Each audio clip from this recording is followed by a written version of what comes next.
Nosotros pensábamos un sinónimo para inestabilidad política, rápidamente íbamos o viajábamos a América Latina, a la Argentina y al resto de los países donde los gobiernos caían y se reconstruían con muchísima facilidad y sobre todo frecuencia. Eso mismo está sucediendo hoy en una Europa que no logra dar con la estabilidad política desde hace ya un par de años. ¿Por qué? Porque en el fondo hay varios problemas que la atraviesan, que son fenómenos muy actuales y que sus líderes no logran dar con soluciones. Gran Bretaña. Claro, vamos al país que más simboliza esto, porque es como una gran ensalada de fruta de fracturas y necesidades y peleas. ¿Cuál es el tema de fondo? Que hay una porción de británicos, una amplia porción de británicos que hace un par de años se cansó de pertenecer a la Unión Europea, obviamente persuadidos por un discurso nacionalista creciente. Ese cansancio se reflejó en unas elecciones que le dijeron al gobierno: no queremos ser más parte de este bloque. ¿Por qué? Porque sentimos que le estamos dando más de lo que recibimos y que estamos perdiendo nuestra gloria nacional por ser parte de un bloque homogéneo. Bien, entonces a partir de ahí, lo que era la voluntad de una parte minoritaria, pero que votó mayormente en las elecciones, que participó más electoralmente, se transformó en millones de fracturas dentro de los partidos. Y hoy, miércoles, llegamos a un momento que Boris Johnson, que es Premier desde hace 2 meses, acaba de convocar a elecciones, las segundas elecciones generales en poco más de 2 años. Es un fenómeno prácticamente latinoamericano en el centro de una de las grandes potencias de Europa. ¿En qué consisten esas fracturas y que le dan este margen de inestabilidad política que, por más que se convoque a elecciones, es muy probable que persista? Porque es tan divisivo el fenómeno del Brexit y lo que esconde, lo que hay detrás de él, que es muy probable que la unión nunca llegue en el próximo tiempo. Claro. Bien, las fracturas tenés. El Partido Conservador, que es el partido oficialista, está dividido en 3, te diría. Por un lado tenés un partido conservador moderado que dice: no queremos irnos, nosotros no queremos el Brexit. Por el otro lado tenés un poquito menos moderado que dice: queremos irnos, pero queremos irnos de forma prolija, acordemos cómo nos vamos a ir, cómo van a ser las etapas, no perdamos tanto por dar el portazo, dejar en claro que somos un país con orgullo nacionalista y por eso que nuestra economía sufre por mucho tiempo. No hagamos eso. Más pragmático. Vámonos, pero vámonos bien. Después tenés un extremo que dice: no, nos vamos y le dejamos claro a Europa que ellos pierden mucho más que nosotros si nos vamos. La ecuación esa no cierra. El impacto económico sobre Gran Bretaña en los próximos 15 años es desastroso. El escenario más benigno ya te marca un futuro desastroso. Bien.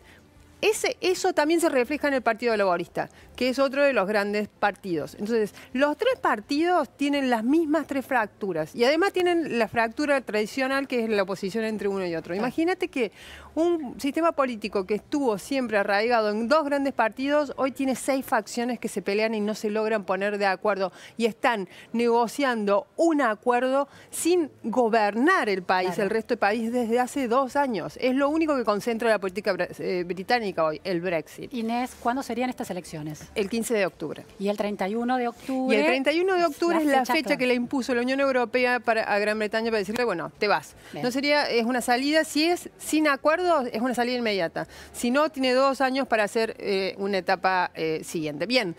No es el único país. No. Hay otro que se parece mucho también a Argentina, que es Italia. Escala en Italia, entonces. Ahora. Italia pasa exactamente lo mismo. Los grandes partidos de la posguerra empezaron a diluirse porque no lograban dar soluciones a los problemas de la gente. Entre ellos, uno que tienen todo el resto de los países de Europa, que son las migraciones. ¿Y qué sucedió? Esos partidos empezaron a tener decisiones. Y algunas de ellas fueron empezando a superar a los partidos originales. Por ejemplo, el movimiento 5 estrellas, por un lado. Después, la Liga del Norte, pero con una decisión mucho más radicalizada de lo que ya era la Liga del Norte de Matteo Salvini.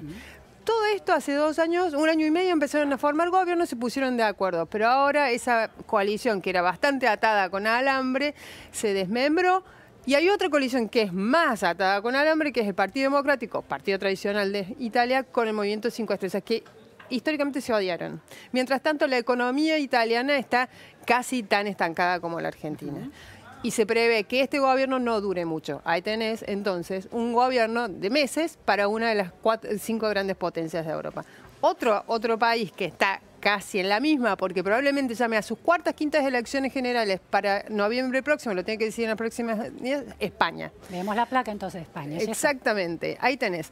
el mismo fenómeno. Surgen nuevos partidos. En el caso de España son 3. Podemos, que es una decisión del partido de la izquierda española.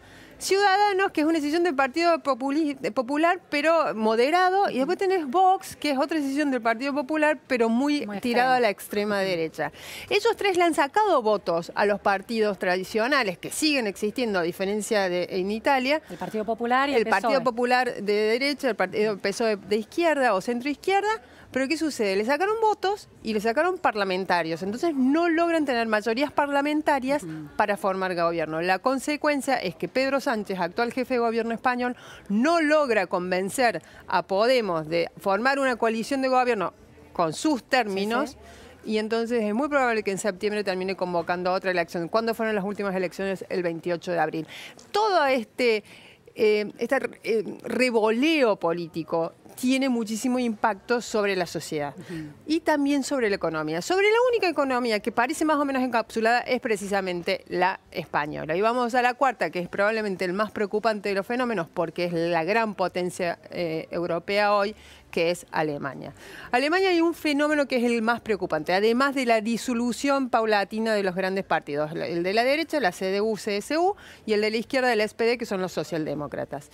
Es el surgimiento de la extrema derecha personificada por el Partido Alternativa para Alemania.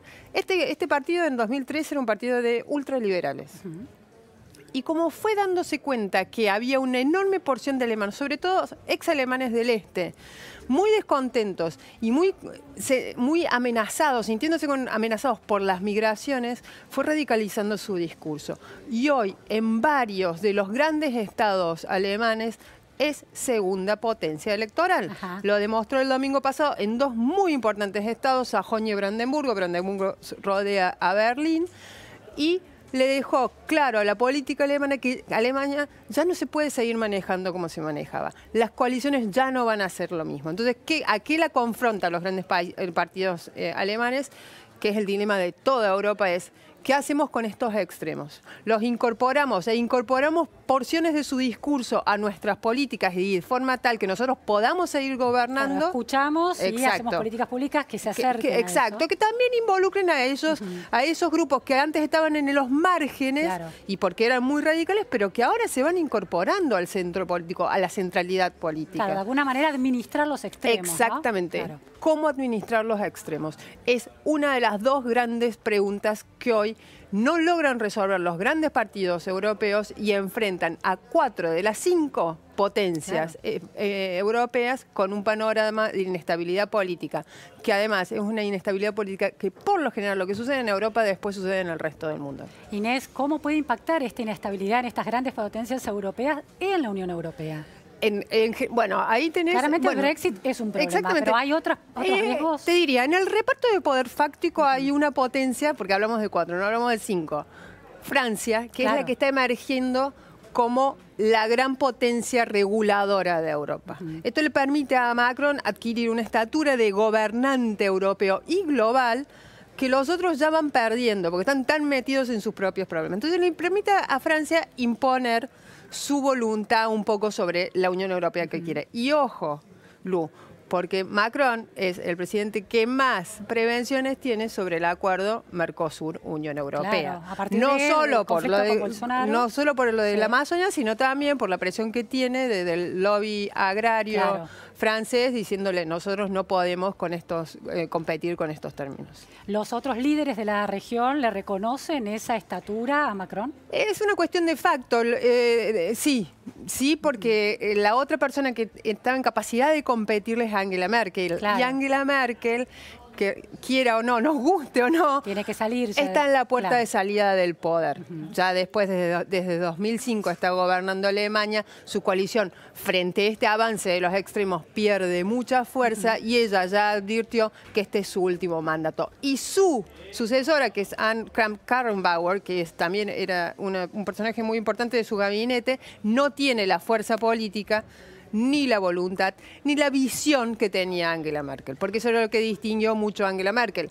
Cuestionadas o elogiadas, sus políticas eran tan firmes y argumentadas y siempre buscando un centro pragmático que lograba convencer a los alemanes y a los europeos de seguirlo. Una gran constructora de consenso. Exactamente, ¿no? una gran pragmática. Ahora, Macron, con los desafíos que ha tenido en la calle, en las calles parisinas y de muchas ciudades francesas a partir del conflicto con los chalecos amarillos. Sí, no, porque ¿qué sucede? El Macron lentamente ha sabido manejar el conflicto con los chalecos amarillos. No ha desaparecido el conflicto, pero lo ha circunscripto a ellos. No ha logrado que eso se volcara al resto de la política. Entonces no deja de ser un conflicto dentro de todo casi gremial. Claro, doméstico. Exacto, y eso le permitió empezar a él retomar cierta popularidad que había perdido el año pasado, poco después de asumir. Sí.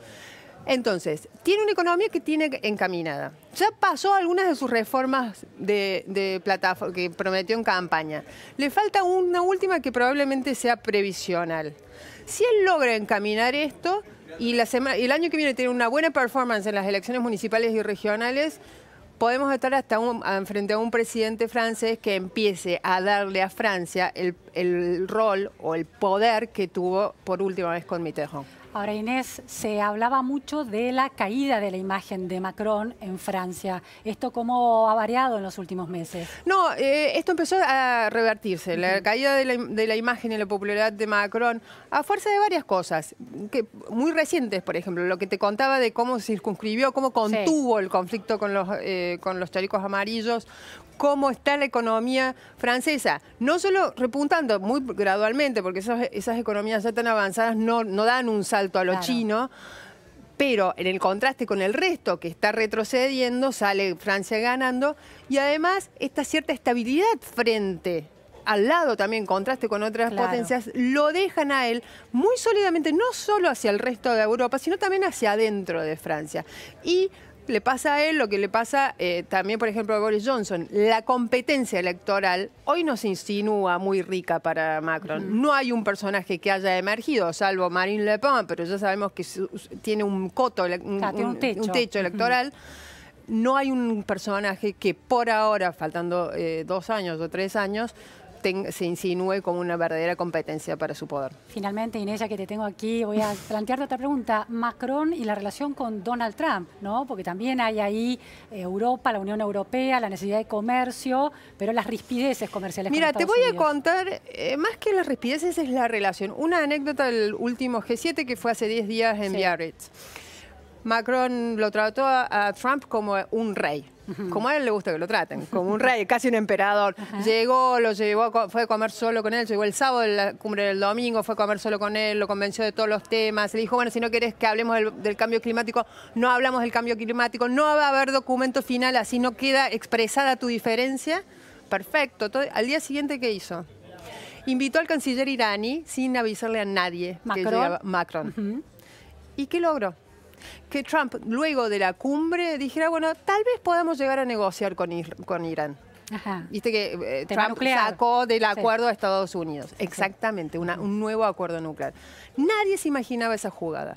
Es un gran pragmático. Habla con palabras así globalistas, el nuevo líder del mundo libre, un personaje con visión global, visión de futuro, pero tiene este rasgo de Merkel, con quien no se lleva tan bien, pero tiene este rasgo de pragmatismo y tiene una noción muy firme de lo que debe ser su imagen y de lo que debe ser la imagen de Francia, de recuperar la imagen de Francia como un jugador definitivo en la escena global. Muy interesante, Inés, realmente. Muchísimas gracias. Gracias a vos, Lu. Nos vamos ahora a nuestro móvil.